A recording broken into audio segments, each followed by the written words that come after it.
बिस्मिल्लाहिर्रहमानिर्रहीम। अस्सलाम वालेकुम स्टूडेंट्स। आज के लेक्चर में हम unit number 2 Chinese New year की एक्सरसाइज करेंगे, जो कि आपकी बुक के पेज नंबर 18 से लेकर 23 तक है। स्टूडेंट्स, पेज नंबर 18 पर देखिए, आपको ग्लोसरी गिवन है जिसमें वर्ड्स मीनिंग है। आपने इन वर्ड्स मीनिंग्स को एज इट इज़ लर्न करना है।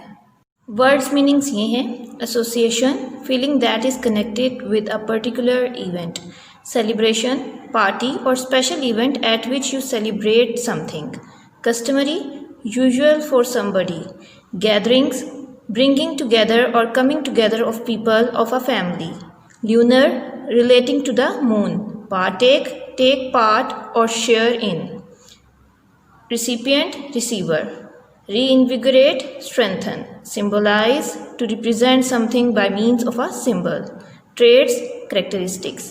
इसके बाद वोकैबुलरी के पोर्शन में पार्ट ए है, give the meaning of each word as used in the lesson. आपको ये वर्ड्स दिए गए हैं, इनके मीनिंग्स आपके इंग्लिश के नोट्स में गिवन है, आपने वहाँ से इसको लर्न करना है। स्टूडेंट्स, ग्लोसरी के मीनिंग्स और वोकैबुलरी पार्ट ए के मीनिंग्स आपको एमसीक्यूज की शेप में आते हैं। नेक्स्ट, पेज नंबर 19 पे बी पार्ट है, form nouns from the given words and use the nouns in the sentences. जैसे सेलिब्रेट को उन्होंने नाउन में कन्वर्ट करके सेलिब्रेशन बनाया है, इसी तरह आपको वर्ड्स गिवन है, आपने इनको नाउन में कन्वर्ट करना है। पार्ट बी के जो वर्ड्स आपको दिए गए थे, इनके नाउन्स मैंने बोर्ड पे लिखे हैं, आप इनको यहाँ से अपनी नीट कॉपीज पर नोट डाउन कीजिए। गैदर का नाउन है gathering; symbolic, symbolism; prosper, prosperity; decorate, decoration; encourage, encouragement. Words के नाउन्स को अच्छी तरीके से लर्न करना है, क्योंकि ये आपको एमसीक्यूज में आएंगे। इनके सेंटेंसेस नहीं बनाने, क्योंकि पेपर में आपको वर्ड्स के सेंटेंसेस बनाने का क्वेश्चन नहीं आता। पेयर ऑफ वर्ड्स आते हैं, वो आपको ग्रामर की बुक से आते हैं। Part C, translate the following paragraph into Urdu. ये जो आपको पैराग्राफ दिया गया है, इसकी ट्रांसलेशन आपने अपने नोट से लर्न करके अपनी नीट कॉपीज़ में लाजमी लिखनी है। इसके बाद आपका रीडिंग कॉम्प्रीहेंशन के पार्ट में क्वेश्चन नंबर ए है, choose the correct options. Chinese New Year falls somewhere between January 21 and February 20th। Paragraph 1 gives specific details of the Chinese New Year. It is customary for families to thoroughly clean their houses before the first day of the new year. Hanging up signs and posters on doors and windows mean luck and happiness. Envelopes are not to be opened until the recipient has left the home of the giver. Next question B, answer the following question. Students, इन सब questions के answers आपके English ए के notes पर हैं, आपने वहाँ से इनको लर्न करना है। स्टूडेंट्स, अब आपके पास पेज नंबर 21 पर कलेक्टिव नाउन्स हैं। Fill in the blanks with the correct collective nouns. पहले तो हमने देखना है कि कलेक्टिव नाउन्स क्या हैं। Students, collective noun is basically the name of groups of persons, places और things that sometimes function as a unit. यानी बाज़ औक़ात आपको ग्रुप का एक नेम गिवन होता है, उस ग्रुप में बहुत सारे लोग भी हो सकते हैं, बहुत सारी जगह भी हो सकती हैं और बहुत सारी चीज़ें भी हो सकती हैं, जिनको आप एक नेम से बताते हैं। फॉर एग्ज़ाम्पल, आपकी क्लास में डिफरेंट स्टूडेंट्स हैं, ठीक है। आपकी क्लास में एक स्टूडेंट का नेम है अली, हमज़ा, मरियम, फातिमा। तो आप उनको जब इकट्ठे बताएंगे, एक ग्रुप में बताएंगे, तो आप क्या कहेंगे? क्लास ऑफ K10th, ठीक है। तो क्लास K10th क्या है? आपके ग्रुप का नेम है। तो क्लास K10th आपका कलेक्टिव नाउन है, ठीक है।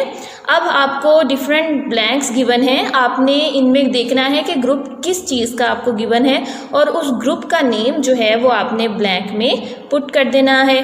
Number 1, it is typical for a Chinese dash to make 8 to 9 dishes for the New Year's dinner eve, for the new year's eve dinner. It is typical for a Chinese family to make 8 to 9 dishes for the new year's eve dinner. The dash applauded heartily at the end of the concert. The audience applauded heartily at the end of the concert. Number 3, The dash has just had a physics lesson. The class has just had a physics lesson. Number 4, the dash of robbers was arrested by the police. Robbers का क्या होता है? Gang. The gang of robbers was arrested by the police. A dash of people gathered at the accident site. A dash of people gathered at the accident site. हाँ जी, बहुत सारे लोग कहीं इकट्ठे हों तो उन बहुत सारे लोगों के हजूम को क्या कहते हैं? Crowd. The dash took many important decisions at its monthly meeting. The committee took many important decisions at its monthly meeting. The dash of Pakistan Air Force looked smart in their uniform.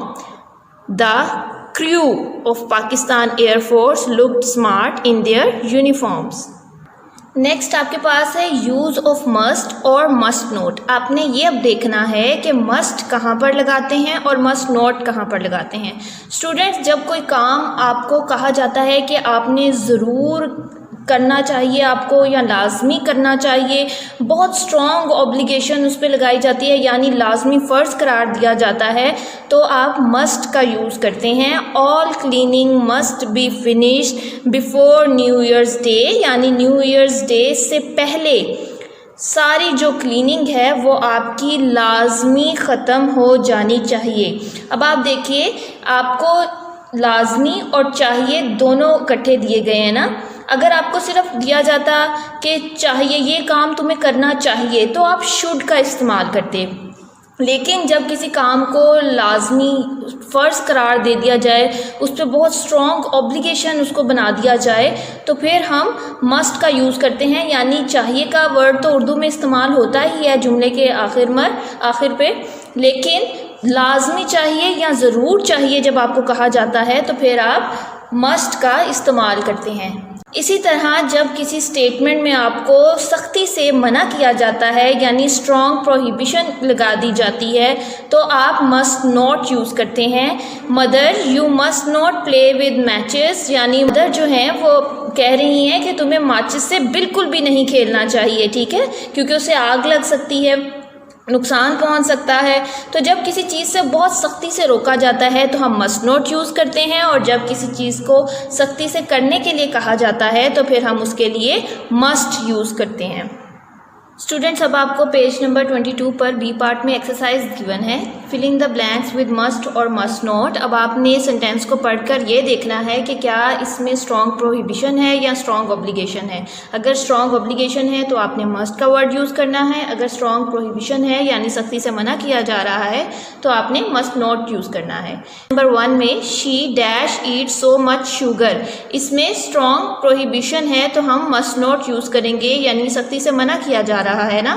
She must not eat so much sugar. Students must pass an entrance examination to study at this school. You must not watch so much television. He must take some medicine for that cough. Visitors must not smoke. Next हमें page number 22 पर part C दिया गया है, present indefinite and present continuous tense. Present continuous tense में आपको lecture number 1 में करवा चुकी हूँ. प्रेजेंट इंडेफिनिट टेंस हमने स्कूल बंद होने से पहले किया था, लेकिन वो स्टूडेंट्स जिनका ये लेक्चर मिस हो चुका है या उन्होंने स्कूल बंद होने से पहले उसको नहीं किया, उन्हें परेशान होने की बिल्कुल कोई ज़रूरत नहीं है, क्योंकि अभी मैं इसका बहुत ब्रीफली इंट्रोडक्शन दूंगी, लेकिन इन डिटेल मैं आपको इंडेफिनिट टेंस इंशाल्लाह नेक्स्ट लेक्चर्स में ज़रूर करवाऊँगी. प्रेजेंट इंडेफिनिट टेंस में क्या होता है, आप सब्जेक्ट यूज़ करते हैं, फॉर्म ऑफ वर्ब यूज़ करते हैं और उसके बाद ऑब्जेक्ट यूज़ करते हैं. और फिर अगर वो आपका सिंपल सेंटेंस है यानी अफर्मेटिव या नेगेटिव है तो आप फुल स्टॉप लगाएंगे सेंटेंस के एंड पर, लेकिन अगर वो इंट्रोगेटिव, डबल इंट्रोगेटिव या नेगेटिव इंट्रोगेटिव है तो आप क्वेश्चन मार्क लगाएंगे.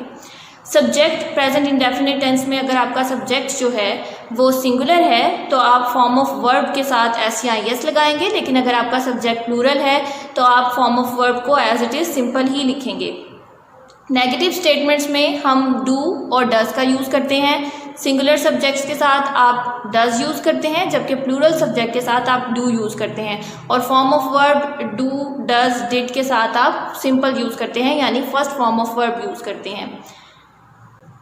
और इंट्रोगेटिव सेंटेंसेस में क्या होता है, प्रेजेंट इंडेफिनिट में आप सबसे पहले हेल्पिंग वर्ब यूज़ करेंगे जैसे डू डज, उसके बाद सब्जेक्ट यूज़ करेंगे, first form of verb use करेंगे, ऑब्जेक्ट और क्वेश्चन मार्क, और नेगेटिव में आप डू और डज के साथ नॉट का इस्तेमाल करेंगे और फिर फॉर्म ऑफ वर्ब लगाएंगे। ठीक है। प्रेजेंट कॉन्टिन्यूस टेंस को मैं थोड़ा सा रिवाइज कर देती हूँ। इसमें helping verb is am are use होता है, first form of verb with ING use होती है, और जहाँ पर आपने नेगेटिव यूज़ करना है आप फॉर्म ऑफ हेल्पिंग वर्ब के बाद और फॉर्म ऑफ वर्ब से पहले नॉट लगा देते हैं, और इंट्रोगेटिव में आपका जो हेल्पिंग वर्ब है यानी इज एम आर सबसे पहले आ जाता है सेंटेंस में, उसके बाद सब्जेक्ट आता है, फिर आपकी first form of verb with ING आती है और फिर ऑब्जेक्ट एंड क्वेश्चन मार्क। अब हम इन स्टेटमेंट्स को पढ़ेंगे अच्छे तरीके से, इनको समझेंगे कि इसमें प्रेजेंट इंडेफिनिट की बात की गई है या प्रेजेंट कॉन्टिन्यूस की बात की गई है, और उसके अकॉर्डिंग हमने फिर इनमें हेल्पिंग वर्ब्स और फॉर्म ऑफ वर्ब जो है वो लगानी है।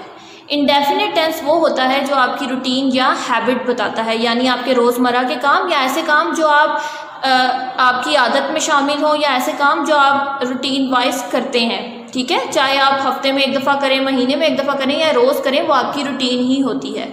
और कॉन्टिन्यूस टेंस वो टेंस जो तसलसल बताता है, यानी कोई काम अभी तक जारी है, कोई किसी काम में कॉन्टिन्यूटी शो की जाती है, तो वो कौन से टेंसेज होते हैं, कॉन्टिन्यूस। और ये दोनों जब मौजूदा ज़माने की बात करते हैं तो ये फिर प्रेजेंट इंडेफिनिट और प्रेजेंट कॉन्टिन्यूस बन जाते हैं। अब आप फर्स्ट स्टेटमेंट में देखें, यू डैश चॉकलेट, आपको ब्रैकेट में क्या गिवन है, you not like dash chocolate. ठीक है, ब्रैकेट में जो आपको वर्ड्स गिवन है उनसे आपको पता चल रहा है कि इसको चॉकलेट पसंद नहीं है। तुम्हें चॉकलेट पसंद नहीं है, क्या है, उसकी हैबिट है, यानी उसको चॉकलेट पसंद ही नहीं है। तो ये आपका प्रेजेंट इंडेफिनिट टेंस है, और क्योंकि इसमें नॉट है, ये नेगेटिव स्टेटमेंट है, तो आपने यू के अकॉर्डिंग इसमें हेल्पिंग वर्ब यूज़ करना है do, not as it is आ जाएगा।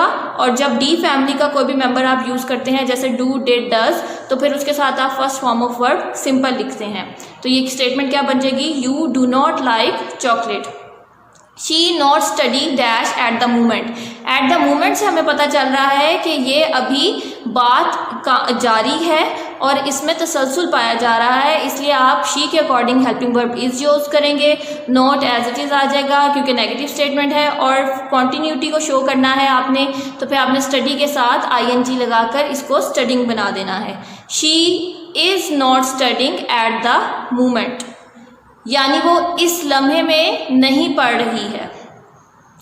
They dash rice everyday, everyday से हमें पता चल रहा है कि ये इंडेफिनिट टेंस है। ठीक है, क्योंकि ये रूटीन बता रहा है, तो दे के अकॉर्डिंग हेल्पिंग वर्ब आपका यूज हुआ डू, नॉट नेगेटिव था, हेल्पिंग वर्ब के फौरन बाद नॉट आ गया, और डू के साथ फिर अगेन आप first form of verb use करेंगे, they do not eat rice every day.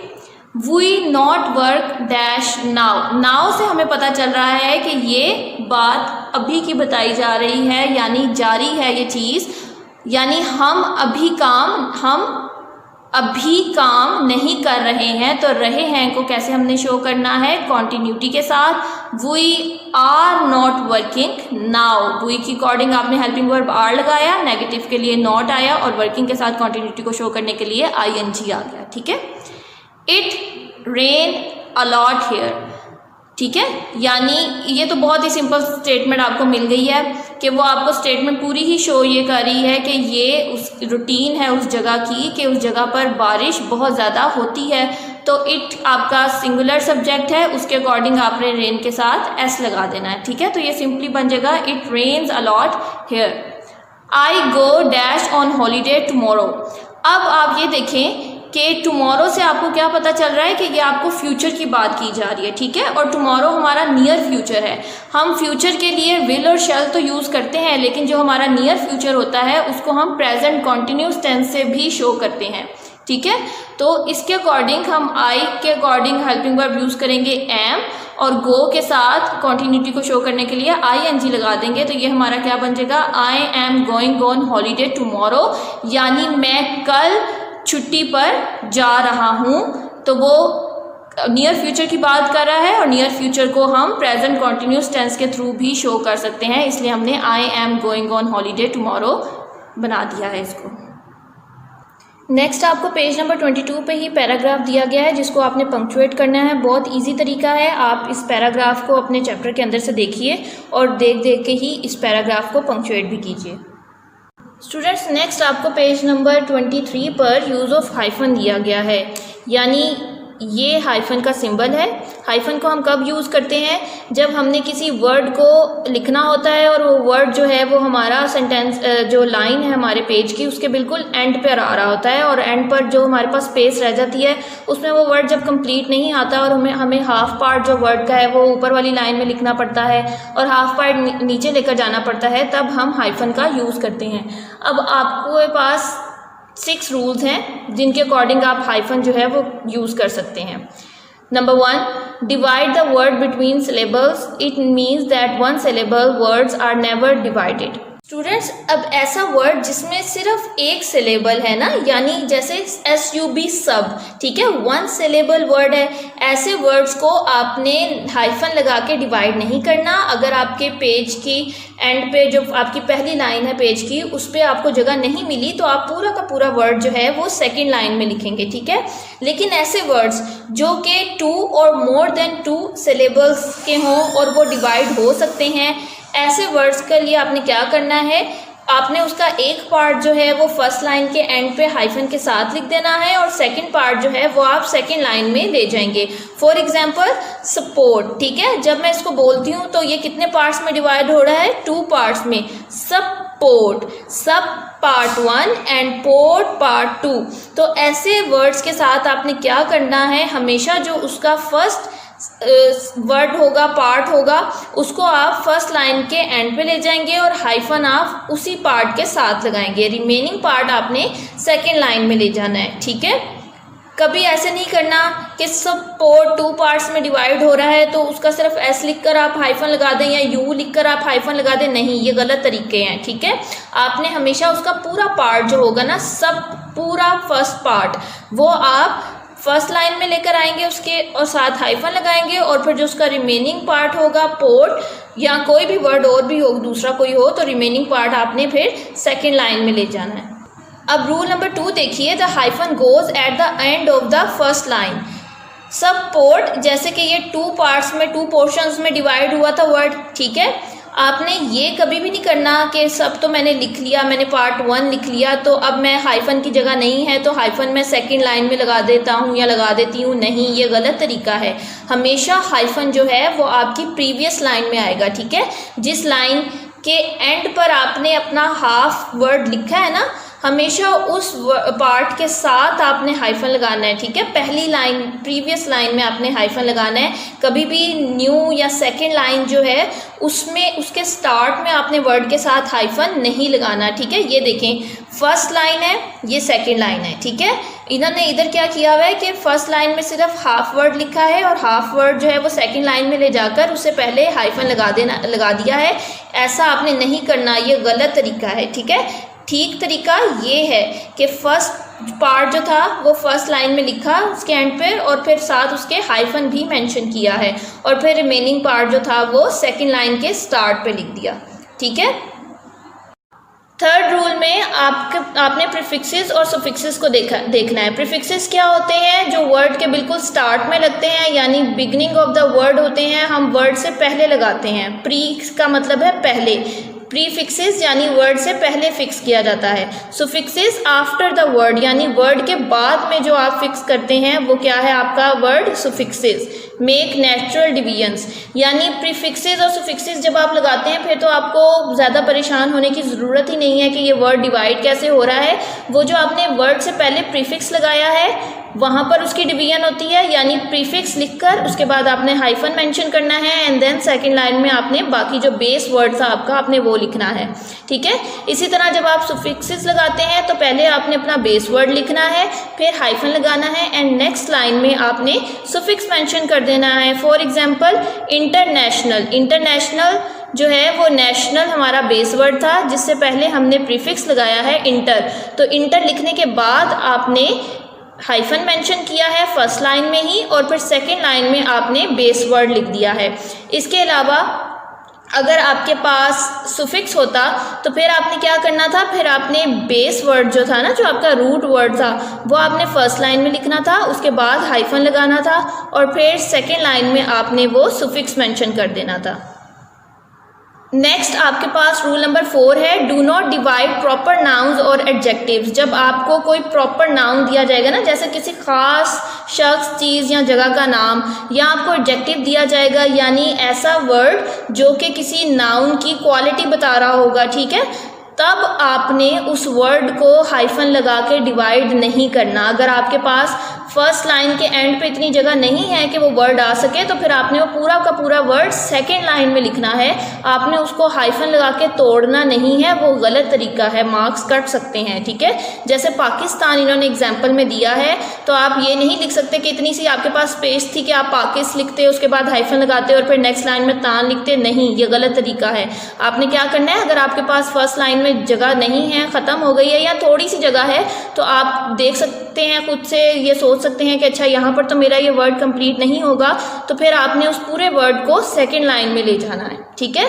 ध्यान रखिएगा, प्रॉपर नाउन्स को और एडजेक्टिव्स को आपने हाइफन लगा के डिवाइड नहीं करना।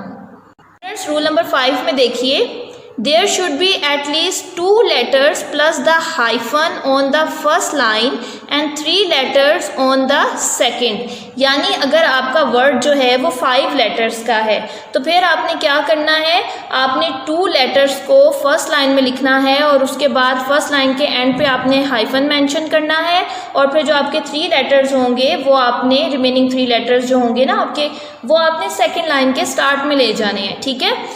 जैसे अब रूल नंबर 1 में हमारे पास क्या था, हमने ये देखा कि सिलेबल कितने हैं और फिर हर सिलेबल के अकॉर्डिंग हमने उसको डिवाइड किया और लिखा। रूल नंबर 2 में हमने ये देखा कि हाइफन जो है वो कभी भी जो फर्स्ट लाइन है उसी के हमेशा एंड पे लगाना है, कभी भी सेकंड लाइन के स्टार्ट में नहीं लगाना। रूल नंबर 3 में हमारे पास प्रीफिक्स और सुफिक्स की ऑप्शन थी। रूल नंबर 4 में हमें पता था कि प्रॉपर नाउन और एडजेक्टिव को हमने कभी हाइफन के साथ नहीं लिखना। अब रूल नंबर 5 में क्या है, ये बहुत बड़ा वर्ड है ना, सपोजिटली, ठीक है। अब आपके पास अगर ऊपर जगह थोड़ी है कि आप इतना बड़ा वर्ड जो है वो नहीं लिख सकते फर्स्ट लाइन में, तो आपने क्या करना है, आपने एटलीस्ट इसके 3 लेटर्स लेने हैं और उसके बाद हाइफन लगाना है, देन आपका रिमेनिंग वर्ड सेकंड लाइन में जाएगा। कभी भी ये नहीं करते कि अच्छा थोड़ी सी स्पेस है तो मैं एस लिख लेता हूँ या लिख लेती हूँ और उसके बाद हाइफन लगा के बाकी का रिमेनिंग वर्ड मैं सेकंड लाइन में लिख दूंगी। नहीं, ये गलत तरीका है। और ना ही आपने ऐसे करना है कि जो वर्ड का ज़्यादातर पार्ट है वो आपने फर्स्ट लाइन में लिख लिया हाइफन लगा के, जो उसका स्मॉल पार्ट रह गया वो आपने सेकंड लाइन में लिख दिया। नहीं, ये भी गलत तरीका है। आपने हमेशा क्या करना है, अगर आपके पास बहुत बड़ा वर्ड है जिसमें बहुत सारे लेटर्स हैं, तो एटलीस्ट उसके 3 लेटर्स जो हैं वो आपके फर्स्ट लाइन के एंड पर आने चाहिए और उसके बाद आपने हाइफन का यूज़ करना है और रिमेनिंग जो आपके पास वर्ड होगा वो सेकेंड लाइन के स्टार्ट पर आएगा। Next rule number 6, divide hyphenated word using the hyphen already in the word. अब कुछ वर्ड्स हमारे पास ऐसे होते हैं जो ऑलरेडी हाइफनेटेड होते हैं, यानी उसमें ऑलरेडी हाइफन जो होता है वो यूज़ हुआ होता है। For example mother in law, father in law, brother in law, sister in law, ठीक है। इस तरह के और भी बहुत सारे वर्ड्स, 24, 25, ठीक, यानी ऐसे वर्ड जिसमें आप ऑलरेडी हाइफन जो है वो मेंशन किया हुआ है, जैसे वर्ड जो हैं वो हाइफन के थ्रू कनेक्टेड हैं आपस में, ठीक है। फिर आप क्या करेंगे, जब आपने ऐसे वर्ड्स लिखने हैं तो आपने उन्हीं के हाइफन्स जो हैं वो रहने देने हैं, आपने उनको तोड़ना नहीं है। जैसे मदर के बाद हाइफन आता है ना, मदर इन लॉ, यानी 3 वर्ड्स हैं उनको जोड़कर एक कंपाउंड वर्ड बनाया गया है और हाइफन का यूज़ किया गया है।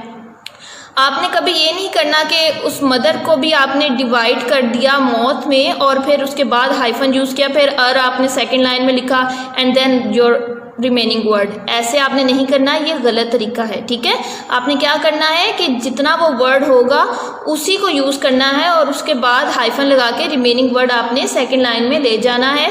मैं ऐसे वर्ड्स की बात कर रही हूँ जो कंपाउंड वर्ड्स होते हैं, यानी मुख्तलिफ वर्ड्स को मिलाकर एक नया वर्ड जब हम हाइफन के थ्रू क्रिएट करते हैं, फिर हमने उन्हीं हाइफन्स को यूज़ करना है। हमने उन हाइफन्स को मज़ीद या उन वर्ड्स को मज़ीद डिवाइड नहीं करना, ठीक है। For example mother in law में मदर इन लॉ 3 वर्ड्स थे, यानी 2 हाइफन यूज़ हुए हैं। तो आप फर्स्ट लाइन में फर्स्ट वर्ड लिखेंगे और उसके बाद उसी का हाइफन यूज़ करेंगे और देन आपका रिमेनिंग वर्ड सेकेंड लाइन में आएगा। ठीक है, क्लियर हो गया आपको? अगर यहाँ पे कोई प्रॉब्लम है, कोई इशू है तो आप मुझसे पूछ सकते हैं। मैं फिर से बता देती हूँ, जब आपके पास हाइफनेटेड वर्ड्स होते हैं, यानी ऐसे वर्ड जो ऑलरेडी आपने हाइफन से डिवाइड किए हुए होते हैं, ठीक है, जिनको हम कंपाउंड वर्ड्स भी कहते हैं, उन वर्ड्स को आपने मज़ीद हाइफन लगा के डिवाइड नहीं करना।